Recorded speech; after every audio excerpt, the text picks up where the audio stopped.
Hello and welcome to the next tutorial in the ship design playlist. In today's tutorial, we will be covering carrier design in Aurora, from defining what carriers are to their mechanics and the various uses for them. I want to thank you guys in the audience as well, as this tutorial was decided upon by a vote that I held a little while back now, with a significant majority voting for carrier operations and design to be the next tutorial to be made. And to fulfill that vote, I've decided to split the topic into two separate videos that relate to carriers. This video will be the first and will cover the contents that are in front of you, which relate to design involving carriers, while the second video will relate to carrier operations and how to use the carrier you will design in this video. Now, before we get into everything about carrier design, please make sure you do use the chapters which you will find on the bottom of your screen. Also check out the description as all pertinent information and sources will be listed there. Anyway, enough delaying, let's get right into it. Next, Chapter 2. In this chapter, we will be going over what carriers are and how they are classified in Aurora 4X. So let's answer the question, how do you define a carrier in Aurora? Well, carriers in Aurora are defined by fairly simple principles, and the term covers a large range of things. For most people, when they think of a carrier, they will think of a modern-day real-life example, such as a United States Navy nuclear-powered carrier that can house and support hundreds of military aircraft. In Aurora, the concept is about the same, but simplified and vastly more flexible, with carriers in the game simply being a ship that can store and carry other ships. As such, you will find a carrier can be many different things. So to help you guys understand and to also simplify things, I'm going to define carriers within two separate groups: military carriers and commercial carriers. The separation may be familiar to you, as the differences between commercial and military in Aurora are quite important to understand, and I've covered those differences on many occasions. I will also be laying out the most basic definition for carriers in combination with the two new groups. A. Carriers. A carrier in Aurora 4X is defined by the use of hangars, commercial or military, on board the ship, which allows the carrier to store other vessels within them for various purposes. B. Military carriers. Military carriers can take many forms, but the base definition for such a carrier is one that uses military hangars in combination with other military components to fulfill various combat or survey and/or utility roles. And as such, it faces the same requirements in terms of maintenance and morale that any other ship classified as military would. C. Commercial carriers. Added in C#, commercial carriers are defined by the use of commercial hangars, allowing them to be classified as commercial and the benefits that come along with it, which can be used to achieve roles that military carriers are incapable of. Do note that a full explanation for the differences mechanically between military and commercial hangars will be in the next chapter, Chapter 3, Carrier Design Mechanics 101. Chapter 3, Carrier Design Mechanics 101. Now a note before we get into the mechanics behind carriers and their associated components.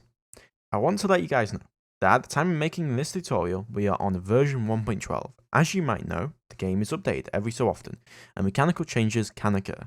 1.13 in fact will have quite a few carrier mechanic changes, and I made the decision to include the changes found in that version. So if you find certain mechanics are not there in the version you are playing, then that is why. I will also have the changelog in the description, which you can keep an eye on for any changes. Moving on to the chapter. So now that we have defined and explained the differences in the two groups of carriers, as well as what mechanics I have decided to include in today's video, we can move on to the actual mechanical breakdown. So to help with that breakdown, I'm going to go through each component that makes a carrier, from hangars to the less apparent mechanics that relate to them when you design a carrier.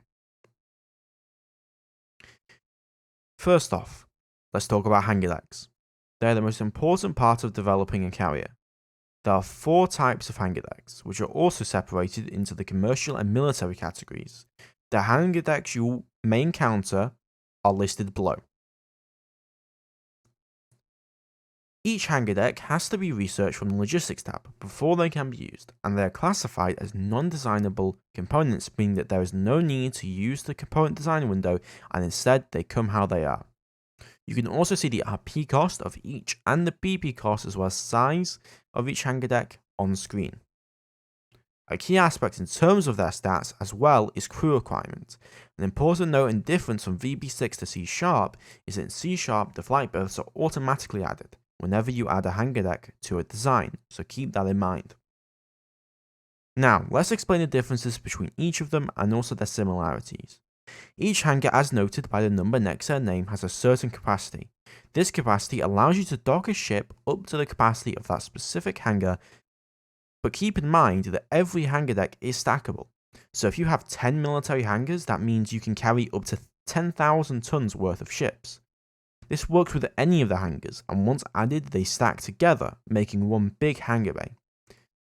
So, if you have 10,000 tons of capacity, as I said before, you can either have a single 10,000 ton ship, or you can have 40 250 ton fighters, for example. Now, an important note about this, though, is that you cannot have both commercial hangars on a ship and military hangars on the same ship. The game will not allow this to occur. Now, moving on to the next carrier-specific component and the bonuses that come along with it, we have the primary flight control.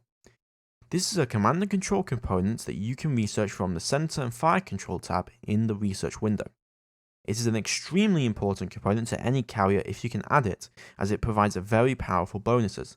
Below are the stats and primary description for the primary flight control module. The primary flight control module allows the assignment of a commander air group, or CAG. The commander provides his full carrier operations bonus to the carrier. This bonus affects the rate at which fuel, ordnance, and supplies are transferred to ships within a carrier's hangars.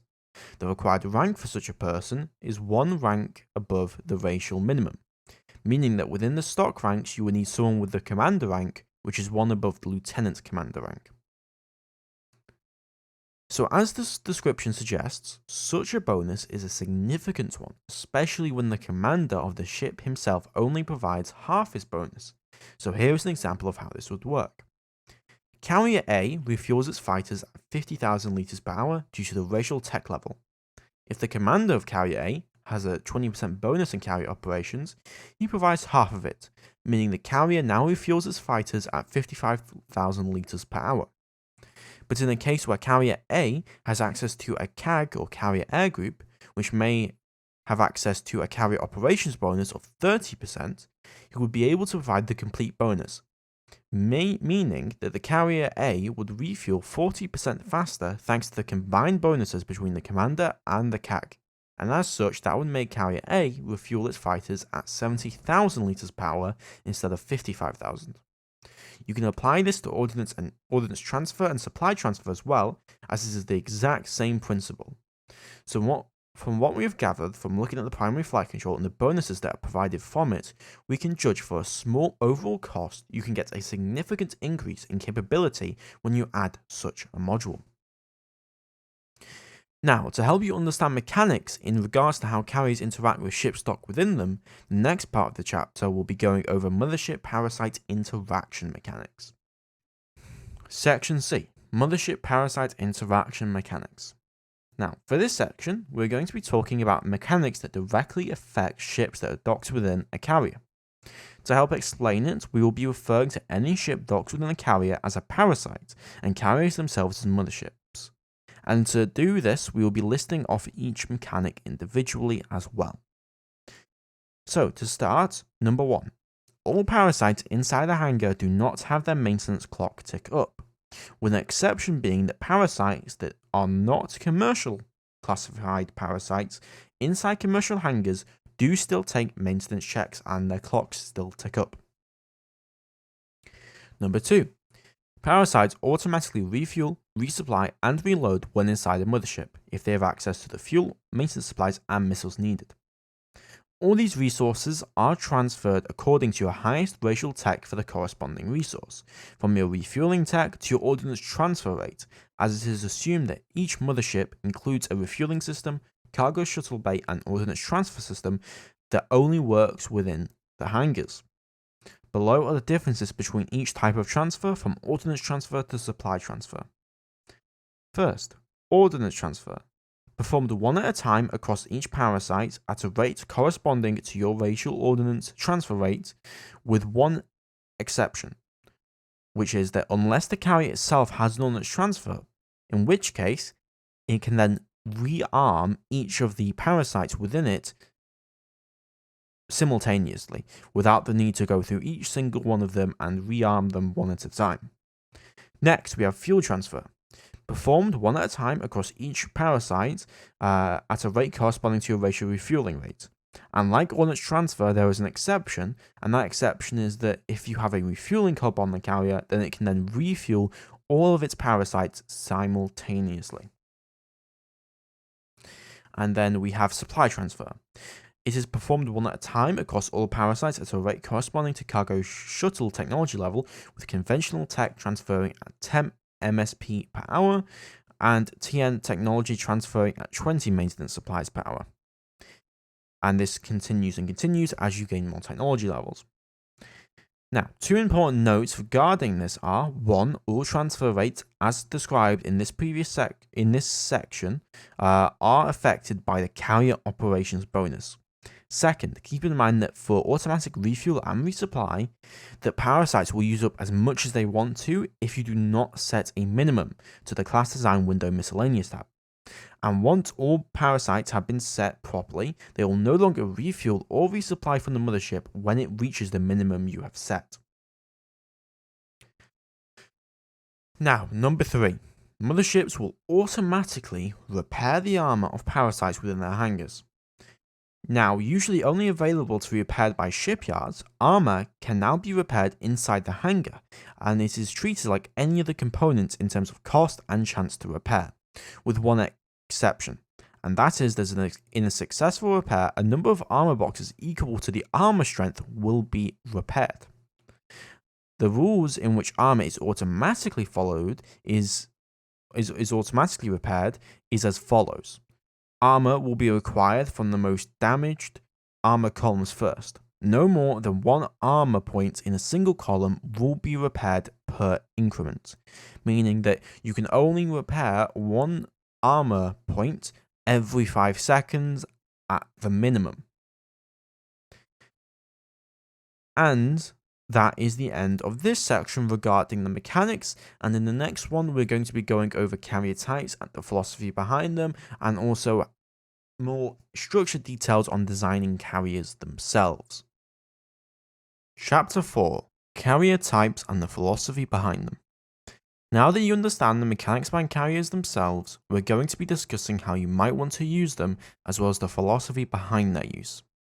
An important note before we continue is that a lot of what is found in this section will either be my own subjective opinion or others, and as such, if you disagree, that is completely fine, but do keep that in mind when you comment.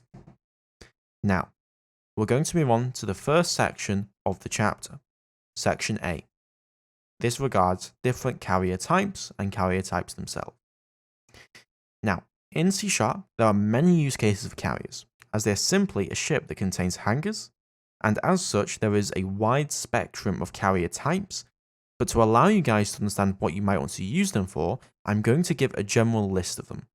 Keep in mind there is no exact list or definitive list, as in Aurora you can make an infinite number of different carriers or ships, and another important thing to note with that is that each type of carrier or design is that fighters or parasites that use each type tend to determine what said design or carrier will be used for, and they are one in the same in a lot of ways. So I will also be writing out a small description of what parasites or ships you may find aboard a carrier's hangar base. Do note, before we continue, the definitions I prescribe to each type may be different to what you or others may see them as. People use classes in their own unique ways, so there will be variation and disagreement on what you consider what. This is what I personally see, just a quick disclaimer. Now we're going to move on to the common carrier types. You'll see these on screen, and these are many different types of carrier types you may find in the game, and you can prescribe to it. This is to give you a general idea of carriers and what you may use them for, or what these types of classes may be used for in to give you inspiration to build your own. So assault carrier. A medium-sized carrier that is used to assault planets or other bodies, utilizing ground support parasites and various other kinds of parasites. Escort carrier. A carrier that uses prerequisites in a defensive, usually point defense role to assist other ships or installations. Heavy carrier.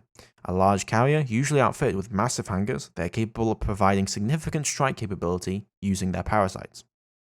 Light carrier.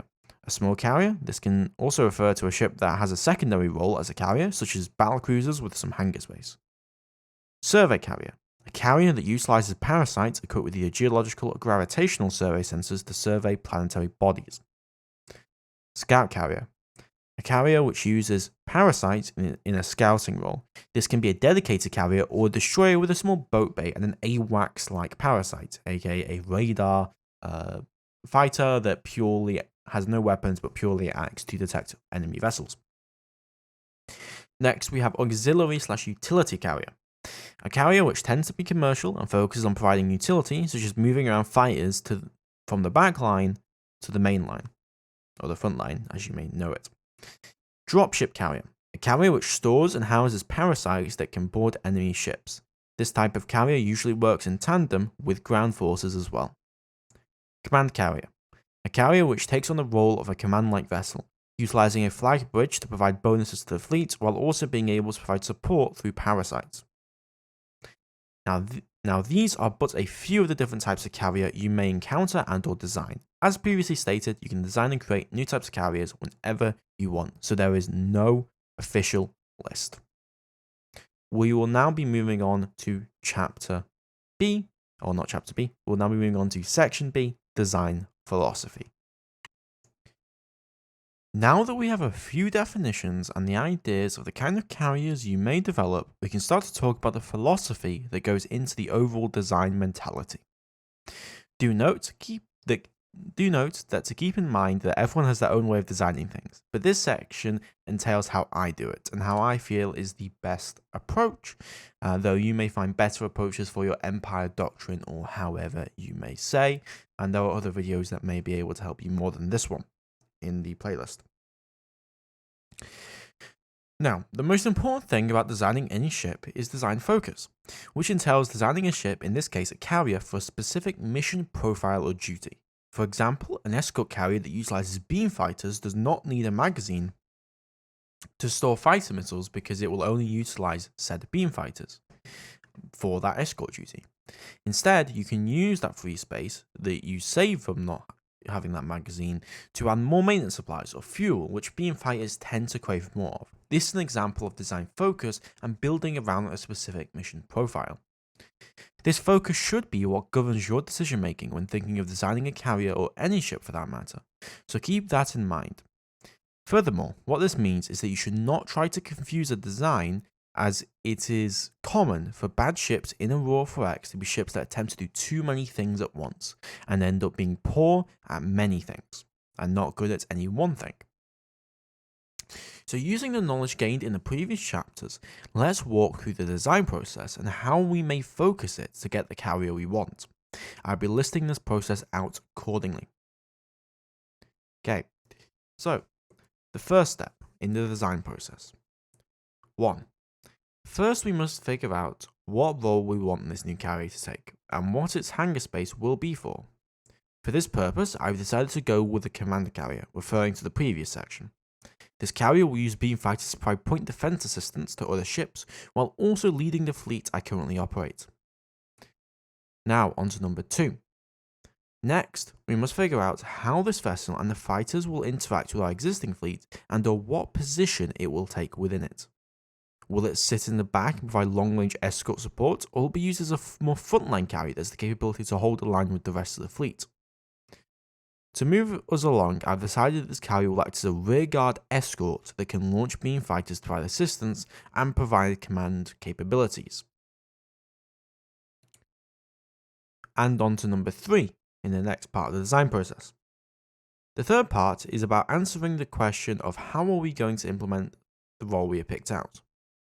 What this means is looking at the technology you have available, as well as other resources from minerals to crew, and figure out exactly how much of each you will need to achieve the goal of the design process. For me, that is going to be ion tech that I will have to use, and various other technology levels that will be involved.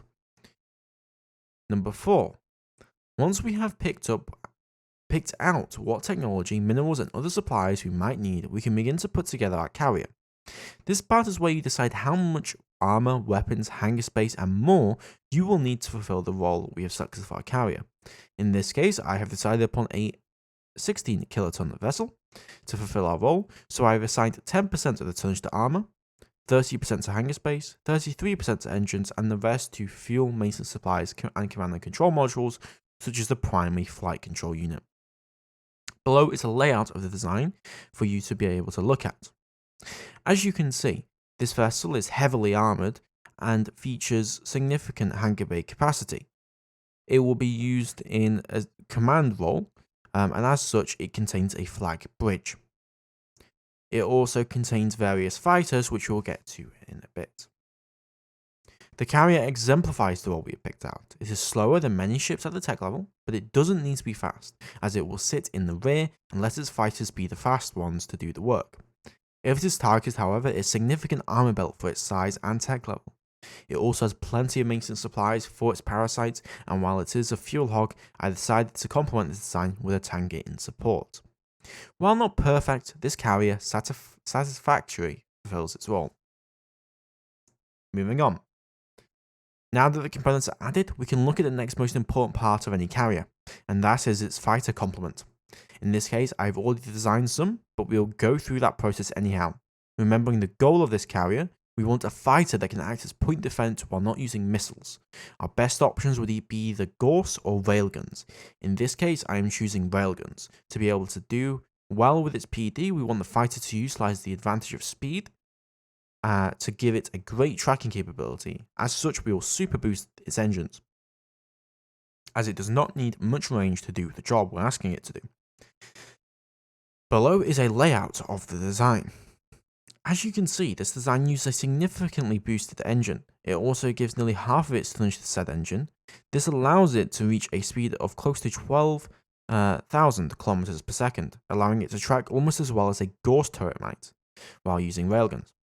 Unfortunately, due to the heft of the said railguns and the beam fire controls, the design comes out at 400 tons, meaning that we will only be able to fit 12 of them on our carrier, which will reduce its overall effectiveness at providing point defense, but for a 16,000 ton carrier, this is more than enough. Moving on to the next step. Now, once we are happy with the overall design of both the carrier and the fighter, we can begin researching components and making any final last minute adjustments. Make sure you are happy with what you have designed. If not, you can always go back to the drawing board. And that's it. That's the design process I tend to follow. For carriers, you can apply this to other ships as well, but this specifically focuses on what you should be thinking of when you design a carrier. And with that done, we are now going to be moving on to the next chapter, which will show you the in-game process of this design and how to accomplish it step by step. Now we're on to chapter 5. We will be going step by step on how to design a carrier, actually going into the game itself and showing you how to do it and through all the different processes we have learned today. Now, as carriers can be practically any ship with access to a hangar deck, I couldn't make it anything I realistically wanted. But to help summarize what we have learned so far, I'm going to be utilizing all of what we have learned to design a classical military strike carrier which will house many aircraft for said purpose. Okay, let's start to design our carrier step by step. Now, as stated in the previous parts of the section, we will be designing a military carrier. So we already know a few things. So first, we're going to begin by just creating a new class. Next, we're going to begin the initial things that we will need. So most of our military ships, we want them to match the rest of our fleet. So I'm going to go for around 18 months for this carrier. It's going to be a military carrier, so we're going to go for 18 months as I think that is suitable. Since we're around ion tech to magnetoplasma technology, I think that an armor rating of around 8 will suffice. Obviously, that means we're going to put on a lot more tonnage, and we're going to aim for, I think, maybe 18,000 tons total.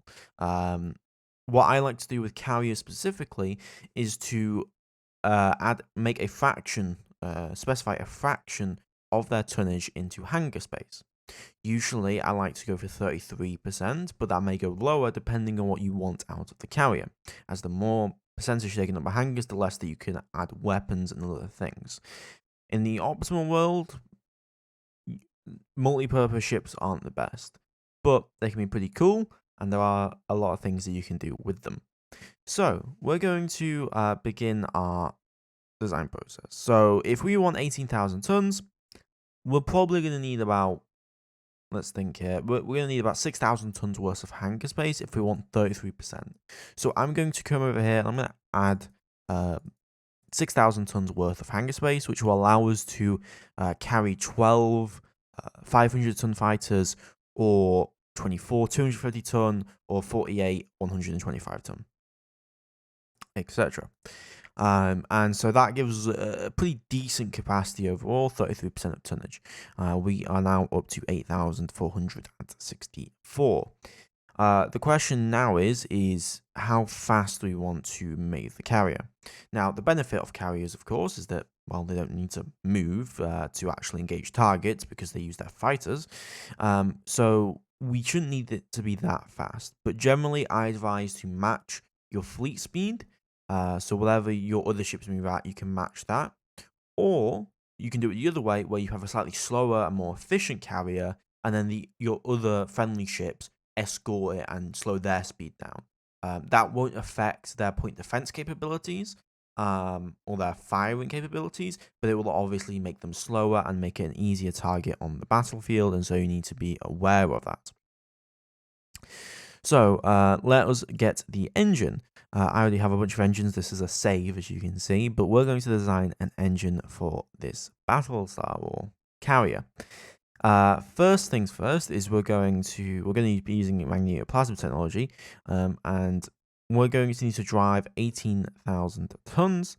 And realistically, we're going to need a pretty beefy drive to be able to handle that. So, one tool that I like to use a lot, which I'm just going to open here real quickly for you guys, and will also be in the description that helps me, is going to be the, essentially, a really, really impressive tool developed by a guy called Ice Ranger. And what it does is it allows you to kind of calculate and optimize your ship design, and it can be really handy for moments like this. So we're just going to open that, and that'll be on screen for you guys. So I won't go into how the entire tool works, but this is it, as you can see. So what we're going to do is we're going to put in our desired tonnage. So here we go. And we're going to put in our desired speed. I'm thinking 4,000 kilometers. Let's go 5,000 kilometers for this one. Range-wise, I think 40 billion kilometers would be satisfactory. And we can afford 45% tonnage. Make sure we've got all our stats selected in. Everything looks pretty good here. And then we're going to design. So you just hit optimize, then you can see here. So the optimal engine size will be 90 HS, which is pretty decent. And that means that we're going to also need a boost of 1.25. So we're going to design a 90 HS engine. Remember, you can use prototypes for this, using a 1.25 power boost. So 90 HS. Or hull size, so 4,500 tons. We're going to prototype that engine. So let's begin our prototype phase. So now that we will be able to make sure we got our prototype selected, and I'm going to go over here and grab our where is it? should be over here. Did I not prototype it correctly? I may not have. Oh, I know where it is. It's one of these, isn't it? There we go. We got it.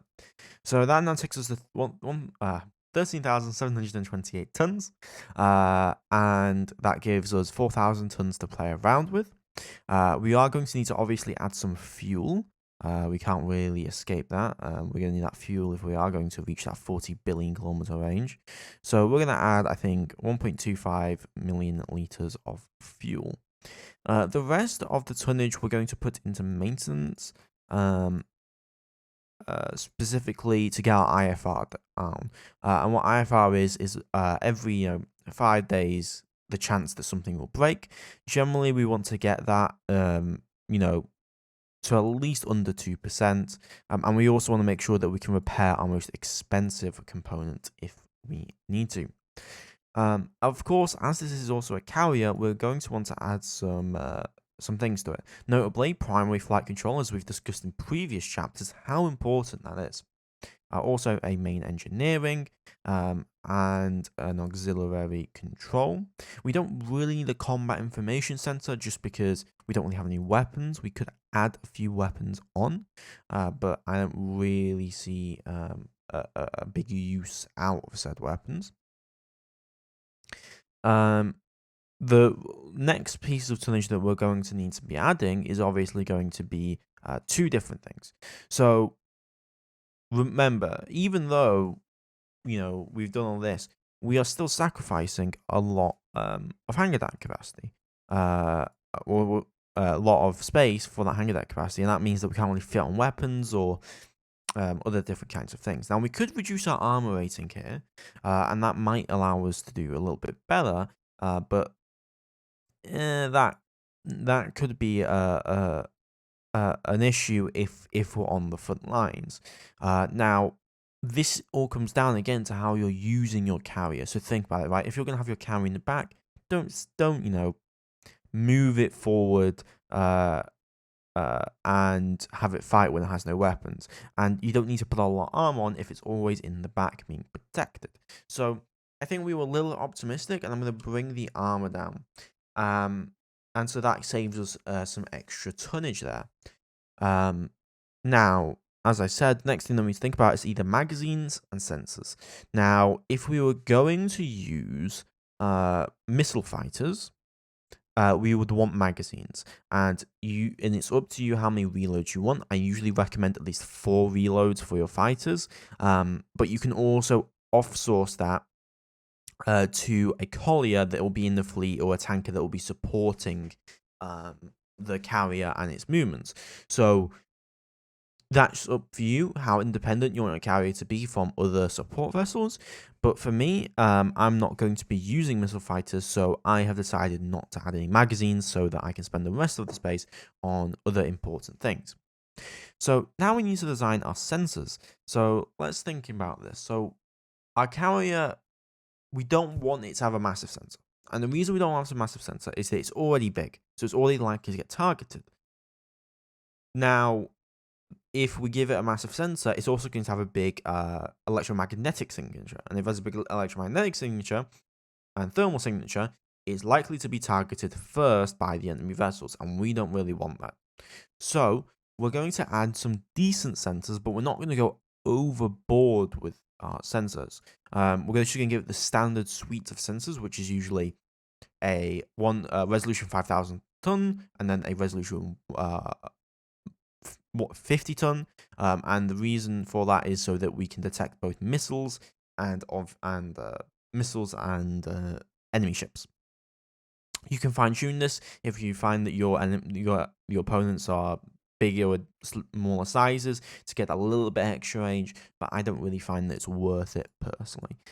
So we're going to dedicate, I think, 500 tons to each, and I think that's pretty respectable across the board. So we're going to prototype that, and then we're going to go over here and go to a resolution 1 sensor, and that will give us quite a nice range for missiles. Now, obviously, we won't be shooting at the missiles ourselves, but our escorts can use our active search sensor to detect those missiles without their own sensor if we so choose, and it also acts as backup in case the search sensor is destroyed. Then we're going to add some thermal sensors. We're going to add just some small, so these are only going to be 250 tons of 5HS. And the reason for that is that really thermal sensors, while they're nice and electromagnetic sensors nice, their main benefit is detecting things like populations or stuff that's really, really far out. And so they're not super important. They're not things that we need to lock on to enemies with. And so I don't really think we need to be too worried about that. So there we go. We've added both of those. Our flight berths have been added correctly, and we're now at 15,909 tons. Now, the question is, what do we do with the rest of our tons? There are a few things that we can do. The first off is we can add extra maintenance supplies, and we can also add extra fuel.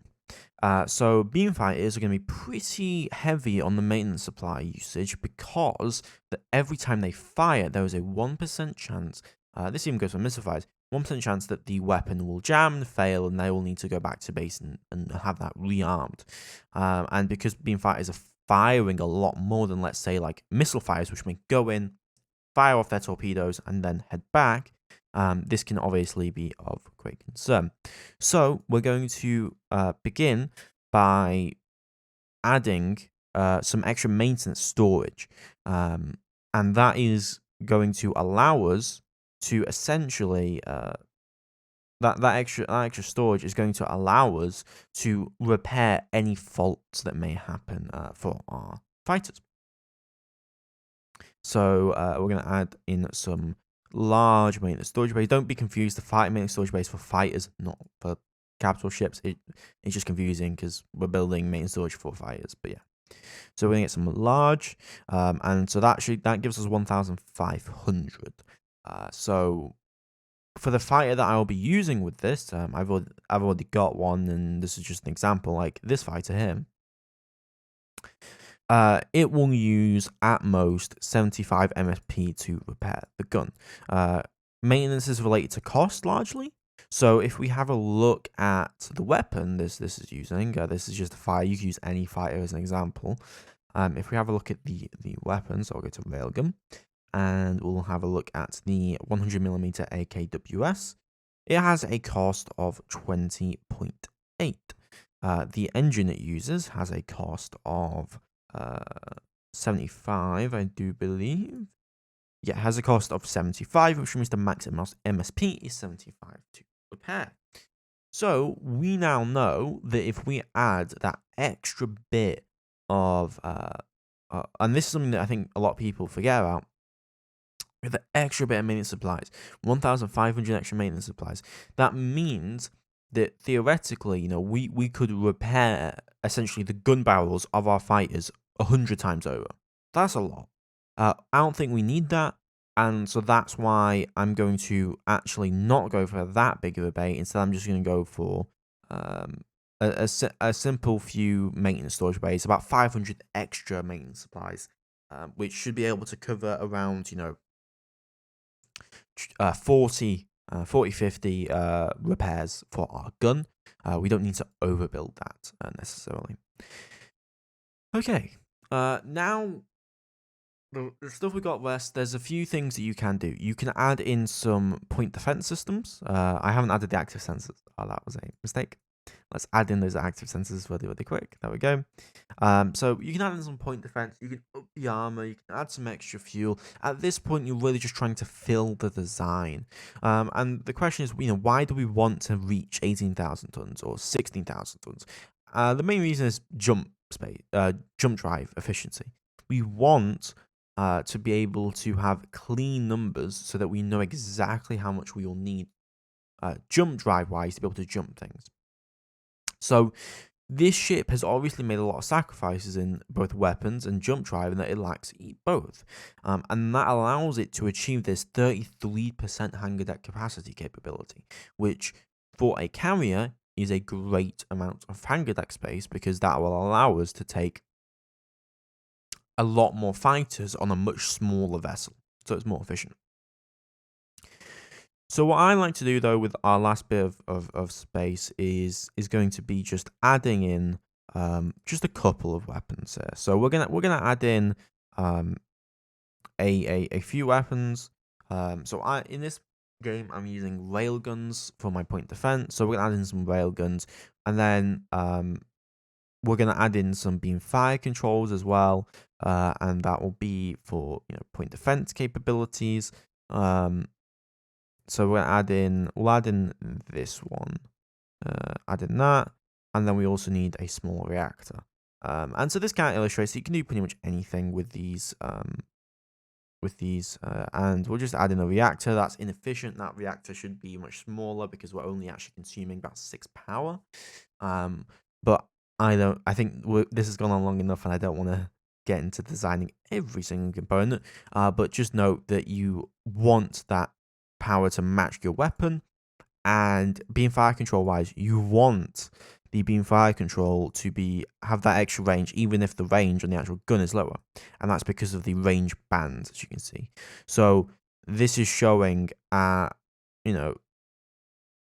max range the chance to hit, and at the smallest range. And since Final Defense Fire is at the shortest range, it will hit 95% of the times. If we remove that beam fire control and we added in a 48 one, that would only hit 80%. So we're 15% more accurate using that better beam fire control, and that means we hit 15% more shots. That's a big deal. That's a lot of hits. And so yeah, we are going to add that. Now, what I like to do to finish figuring out or fueling it up is I'm just going to add in some extra fuel until we hit the amount we need. Just add s'mores and fighters in until you hit the exact tonnage you want. There we go, 18,000 tons. And now we have our vessel. 2-year maintenance life, 5 armor plates, 18,000 tons. Uses a single magnetoplasma drive. Has a few point defense weapons for itself. Has an accident suite, can carry 6,000 tons. The last thing now is just to add in our fighters. So just add in your fighters on this list. Add them in. Boom, boom. And then you'll be able to see them there, and that'll take up 12. Obviously, you'll be able to fit more fighters the smaller the fighters are. But yeah, and that's pretty much it for basic step-to-step carrier design. That's how I go about designing a carrier and how I think about it. I've written down my main design process, but this is just on the fly of what I'm thinking about as I'm designing it, and why I want to be thinking, and why you want to be thinking about this or that and stuff like that. Hope you've enjoyed it. Stay tuned for the next chapter, and I hope you've been enjoying, as I said, the entire tutorial. Bye-bye from the step-to-step tutorial. Let's move on to the next chapter. In conclusion, I hope you have enjoyed this tutorial. It's taken a lot of time to get out, and a lot of effort, research, and more. Please remember to support me through subscribing on YouTube, liking and or commenting, because it really does help me out. Below, in the description, there will also be a list of sources for anyone who's interested in where I found all this information. There will also be my essentially script or guide written down, so if you are interested in the written version instead of watching the video, you can go and look at that. And there will also be credits to everything in the description, of course, as well. If I forgot to mention anything, or you want me to clear up anything I didn't clear up in this video, please do let me know. And on a side note, I'm recording this after a lot of the stuff in this actual video, and so it's currently not to date the video, but it's currently 2021, and most of the video was recorded in 2020. As such, I do want to say that I've not been making videos for a while at the moment, but I will be coming back, and finishing off this and getting this out is going to be the start of it. And I hope you really did enjoy the video. I tried my best with it, and I'll see you on the next video / tutorial. Bye bye, guys. You have a great one.